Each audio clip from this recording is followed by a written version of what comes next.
Les sentiers du bonheur.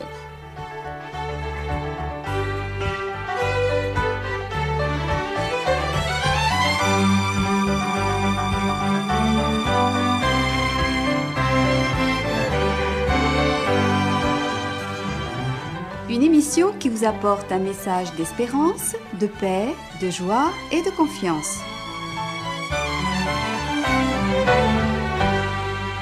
Chers amis auditeurs, bonjour. Ce qui est à l'intérieur sortira un jour à l'extérieur.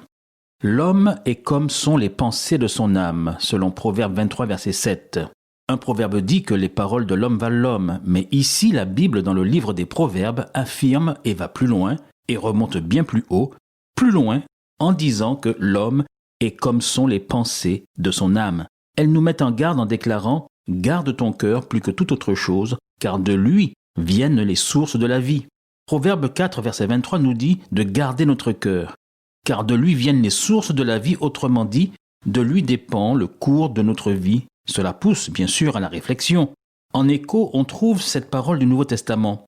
Car c'est du cœur que viennent les mauvaises pensées, les meurtres, les adultères, les impudicités, les vols, les faux témoignages, les calomnies. Quoi qu'il y ait dans votre cœur, cela finira par se manifester dans votre quotidien, tôt ou tard. Deux enfants se chamaillaient pour une poupée. Le grand frère, vilain petit bonhomme à ces moments, alla cacher la poupée de sa petite sœur et l'enfouit dans la terre du jardin devant la maison, jurant qu'il n'avait rien, mais strictement rien à voir, dans la disparition subite de la poupée de sa sœur en larmes. L'hiver passa et recouvrit le sol de son manteau blanc, et au printemps, en jetant un coup d'œil à la fenêtre, quelle ne fut pas la surprise générale de voir dans le petit jardin la forme d'une poupée se dessiner dans le parterre de fleurs. Que s'était-il donc passé? La poupée, un sac cousu rempli de grains de blé, avait germé avec le dégel. Et les tiges formaient exactement la silhouette de cette poupée tant cherchée et portée disparue. Il ne fallut au papa qu'à aller la déterrer, et le vilain petit Maxime fut puni pour son forfait et dut demander pardon à sa petite sœur.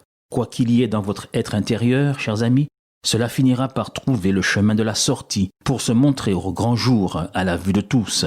C'est la raison pour laquelle il est extrêmement important pour nous de contrôler les choses qui façonnent notre cœur. Je ne veux laisser aucune chose sale, immorale ou égoïste sortir de moi et blesser ma relation avec les autres, parce que je veux être un authentique chrétien, et je suis sûr sans aucun doute qu'il en va de même pour vous. Garder votre cœur consiste en grande partie à apprendre à contrôler vos pensées, vos paroles, votre disposition de cœur et votre point de vue général sur les choses. Ce que vous pensez finit en général par s'exprimer dans ce que vous dites, puis vos paroles affectent ce que vous ressentez, ce qui se manifeste tôt ou tard dans votre attitude générale, dans vos actes et dans vos conduites, dans vos relations avec les autres. C'est en fonction de ce qu'il y a dans votre âme, dans votre cœur. C'est ce qui va définir votre manière de répondre aux autres, soit avec compassion et compréhension, soit avec jugement et arrogance, particulièrement en cas de désaccord. Ah, le désaccord, que ce soit en politique ou en religion. Pourquoi ne pas en rester à la vérité, aux faits? Pourquoi ne pas prendre le temps d'écouter l'autre, de suivre son raisonnement, de comprendre d'où il parle, avant de tirer à boulet rouge? Parce un seul mot déclenche toutes mes émotions, toute ma fureur, avant même que j'essaye de comprendre ce qui est en jeu, tout simplement parce que ce mot, cette idée m'a choqué ou a remis en cause mon système de valeurs. Cela me rappelle la lapidation d'Étienne, premier diacre dans la Bible. Il est dit que ses accusateurs, ne pouvant accepter la sagesse d'Étienne remplie de l'esprit, autrement dit n'étant pas d'accord avec ses idées, et je vous prie de noter l'enchaînement en cascade des séquences, à la suite de ces désaccords. Premièrement, ils soudoyèrent des hommes, puis ils ameutèrent le peuple. À l'époque, il n'y avait pas WhatsApp, mais ça marchait quand même, tout aussi bien. On n'a pas attendu les réseaux sociaux pour cela. Ensuite, ils présentèrent de faux témoins, à la suite de quoi ils poussèrent alors de grands cris en se bouchant les oreilles. Ah, rien de plus sourd que celui qui ne veut point entendre, que celui qui a déjà sa vérité. Finalement, ils se précipitèrent tous ensemble sur lui, et ce fut le lynchage parfait, sans autre forme de procès. Ce fut la lapidation sur le champ. Aujourd'hui, pour l'instant, et heureusement, ce n'est que le lynchage médiatique. Pourquoi ne pas faire l'effort de rester objectif? Si on n'est pas d'accord, avant de publier, Avant d'avancer de pseudo-dossiers, pourquoi ne pas suivre les procédures parlementaires, aller voir l'autre, s'en expliquer, avant de déballer sur la place publique ce qui n'est que approximation, bruit de couloir, rumeur, ou alors pourquoi vouloir prendre des bouts de phrases pour en faire tout un plat, sortir des propos de leur contexte, semer la confusion, tout simplement parce qu'on veut faire avancer ses idées, son dossier, parce qu'on veut faire le buzz. Alors on fait circuler des on-dit, les on m'a dit. Pourquoi lancer des boulettes puantes en pleine délibération, sans preuves avalisées par la justice, sans dossier? En religion, c'est encore plus clair. Avant d'accuser, de condamner qui que ce soit, l'Évangile demande d'aller rencontrer l'autre, de s'expliquer. Si cette démarche ne fonctionne pas, alors il s'agira, c'est la deuxième étape, de prendre une ou deux personnes et de tenter de s'expliquer de nouveau. Et si alors cela ne fonctionne toujours pas, ici et seulement ici, étape numéro 3, on devrait, selon le procédé biblique, porter le cas devant l'Assemblée, rendre la chose publique. Et si là encore, étape numéro 4, cela ne donne aucun résultat, là, à ce moment, il y aura lieu de prendre des mesures. C'est la règle d'or de Matthieu 28, qui préserve non seulement la paix, mais qui évite de porter atteinte à l'intégrité des personnes. Avec les réseaux sociaux, le plus souvent derrière un lâche anonymat, on émet toutes sortes de rumeurs, on alimente la théorie du complot. On se sent fort pour hurler avec les loups. On essaime à tout va avec des tirs nourris de WhatsApp, des demi-vérités parce qu'on ne veut pas, au fond, d'une vraie confrontation d'idées, vu que l'on refuse a priori, par avance, toute discussion, toute remise en question, persuadé d'avoir raison, persuadé d'être dans la vérité. De toutes les façons, quoi que l'autre dise, il a déjà tort par avance. On n'est pas intéressé au fond par le véritable débat qui aurait pu éclairer une situation. Seulement, faites attention au « on m'a dit que ». Méfiez-vous, car un jour, on m'a dit qu'un muet a dit à un sourd qu'un aveugle le regardait. Serait-on à ce point perfide et prêt à mettre en œuvre sans ciller, sans état d'âme, ce que dit le vieil adage, malheureusement que trop vrai, calomnier, calomnier, calomnier encore, et il en restera toujours quelque chose.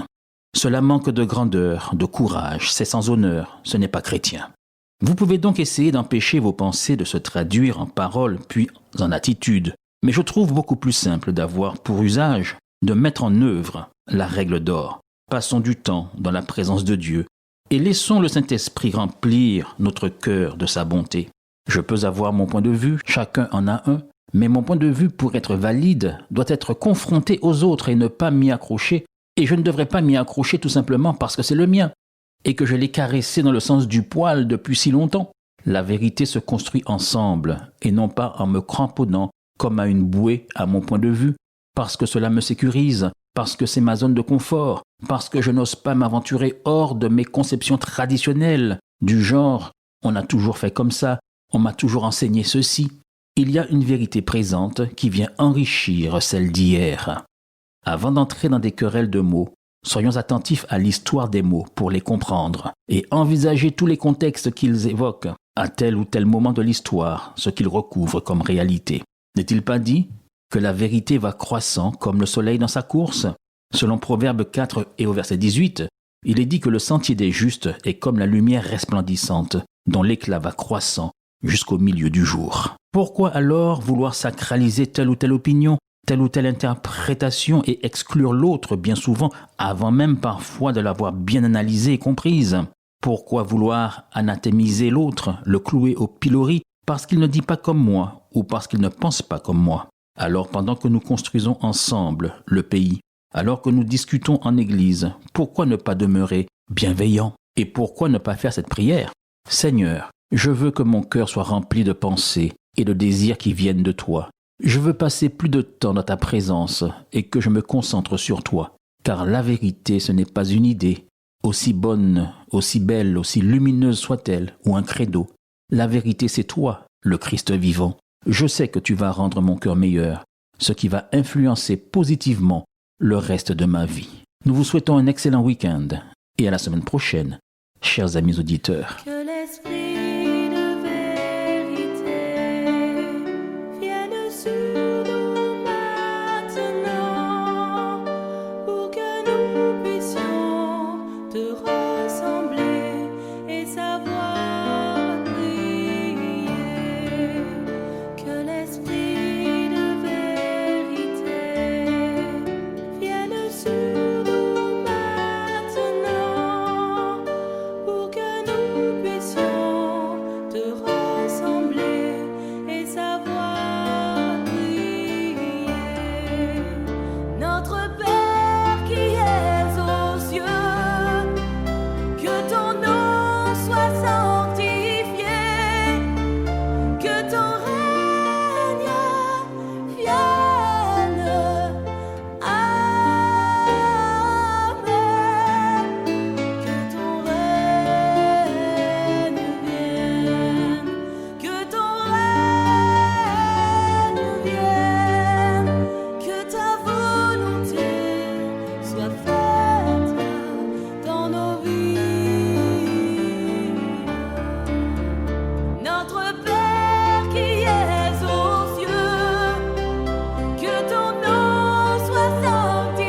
C'était votre émission hebdomadaire, Les Sentiers du Bonheur. Un programme présenté par l'Église adventiste du 7e jour. Aimeriez-vous lire le texte de la causerie d'aujourd'hui ? Demandez-le. Il vous sera envoyé gracieusement. Nous tenons également à votre disposition notre cours de Bible gratuit par correspondance. Nous le recommandons vivement à tous nos auditeurs. Écrivez-nous aujourd'hui même. Voici notre adresse. Boîte postale 50 97 282, Le Lamentin, CEDEX 2. Nous nous réjouissons à la pensée de vous retrouver à l'écoute la semaine prochaine à la même heure. À bientôt.